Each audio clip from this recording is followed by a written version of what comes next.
புதுக்கோட்டை மாவட்டம் விராலிமலை முருகன் கோயிலில் ராஜகோபுரத்தில் ஏறி நின்று போராட்டம் நடத்தியவர் கீழே தவறி விழுந்து பலியாகியிருக்கிறார். இது குறித்தான முழுமையான விவரங்களுடன் செய்தியாளர் சுவாமிநாதன் இணைப்பில் இருக்கிறார்.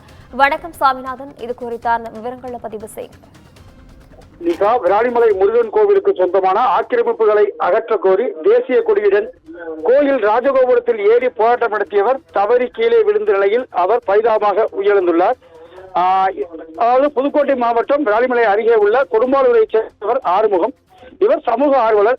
இவர் விராலிமலை முருகன் கோவிலுக்கு சொந்தமான மலையை சுற்றியுள்ள ஆக்கிரமிப்புகளை அகற்ற கோரி கடந்த ஆண்டு விராலிமலை செல்போன் கோபுரத்தில் ஏறி போராட்டம் நடத்தினார். அப்போது அதிகாரிகள் பேச்சுவார்த்தை நடத்தி அவரை சமாதானம் செய்தனர்.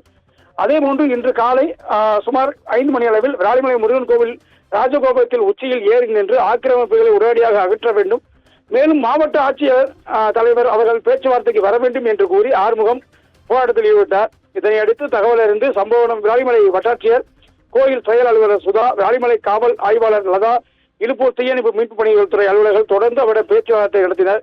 எந்தவித பேச்சுவார்த்தையும் உடன்பாடான நிலையில் அவர் நீண்ட நேரம் கிட்டத்தட்ட 3 மணி நேரத்திற்கு மேலாக அவரிடம் பேச்சுவார்த்தை நடத்தப்பட்டது.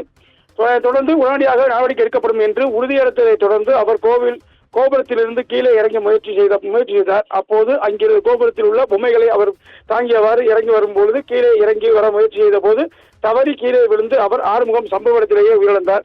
இது தொடர்பாக விராலிமலை காவல்துறையினர் தற்போது விசாரணை வருகின்றனர்.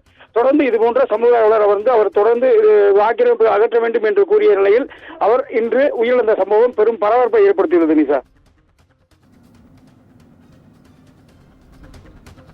சாமிநாதன், விவரங்களுக்கு நன்றி.